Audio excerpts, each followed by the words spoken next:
Africans to seek to regain their independence from the colonial masters. Historians will remind us that we were first enslaved, that Africans were taken, and this we seldom say. The first civilization to take Africans out of this continent were the Arabs. And they took Africans from the eastern coast. And it is sad that in that part of the world, there are not many Africans who remained, because it was in the business of the Arab enslaver to castrate Africans. We never say that, but we must say it because it is historically significant. Then the Europeans came, the Portuguese came, the Spaniards came, the Germans came, the French came, the Belgians came.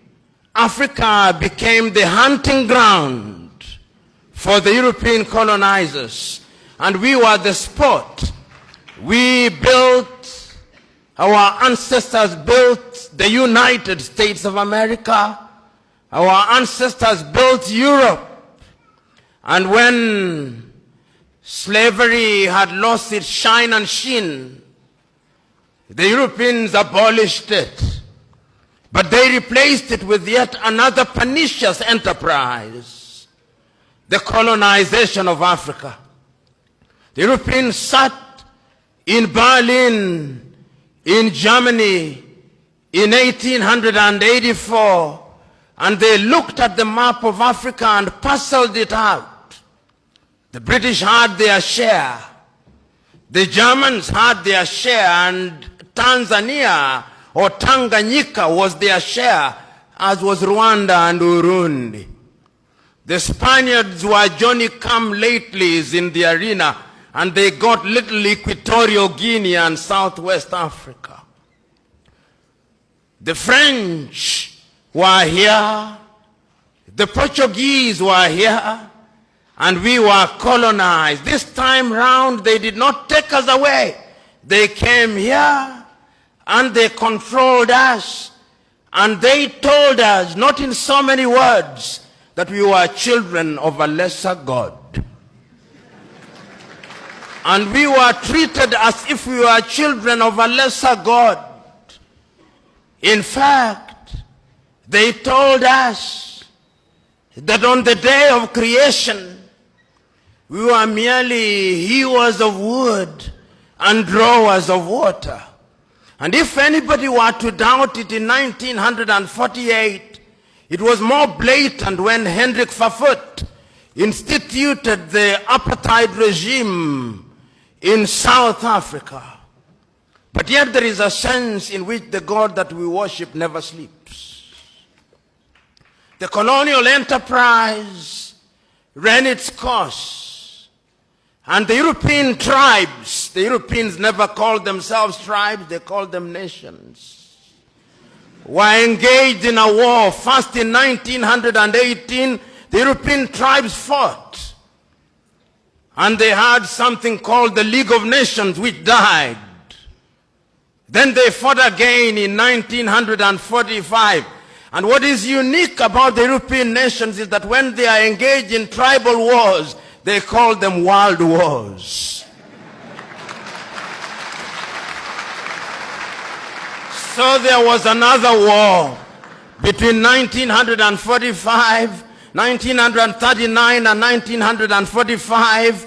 And after that, a new kid on the block, the United States of America, took the lead in saying that colonialism was something that was undesirable. But at that time, Africans were never quiet. Those who had been taken out had already started agitating. Many of us here will remember Marcus Garvey, of whom Bob Marley says, Garvey was a buffalo soldier in the heart of America.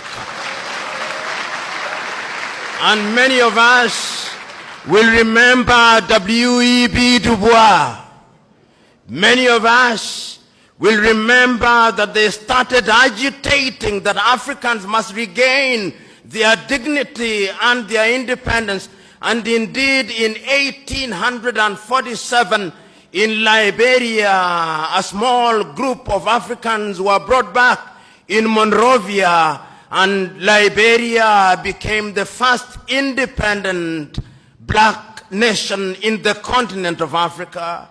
So soon thereafter, in Sierra Leone, they also created yet another colony.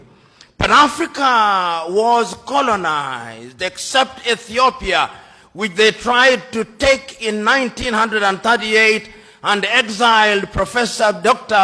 Haile Selassie. And unfortunately, they were defeated, as you remember, in the Battle of Adwa. Africa can defeat European tribes. This history is necessary that we are able to appreciate the freedom that we gained. So that Garvey came, W.B. Du Bois came, but there was another crop after the 1940s who had had the advantage of European education. And there were people in Europe also who are beginning to recognize that indeed equality was necessary. And this was not anything new. In 1776 in the United States of America, the American state sitting in Philadelphia in the United States of America declared unto themselves that all men are born equal, that they are endowed by their Creator with certain unalienable rights, that among those are life, liberty, and the pursuit of happiness. A few years later in France, after the revolution, they also recognized that we were to be equal, so that the colonized nations which had now taken Africans thought that they were safe. They had taken Leopold Sédar Senghor from Senegal to Paris, and they thought that they were creating a little Frenchman. Little did they know that they were creating somebody who would want to overthrow them.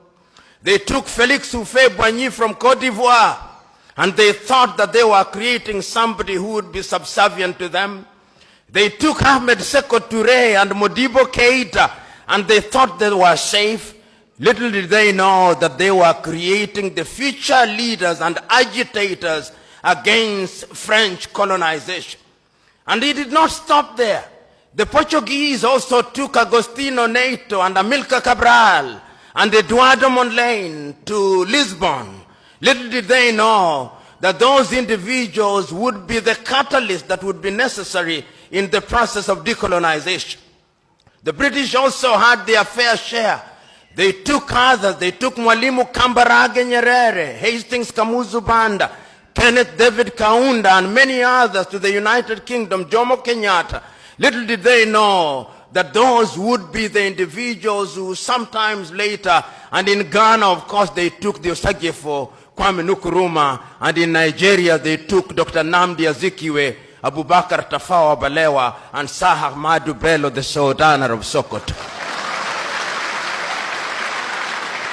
There is a sense, therefore, in which these individuals started recognizing that having been enslaved, having been colonized, we now had to liberate ourselves. And the agitation started, and Kwame Nkrumah and his Ghana acquired independence in 1957. And I still can hear Kwame Nkrumah through the vicissitudes of time saying in Accra, Ghana, that Ghana is free and will never be colonized again. But the freedom of Ghana means nothing if the rest of Africa is not free. I can hear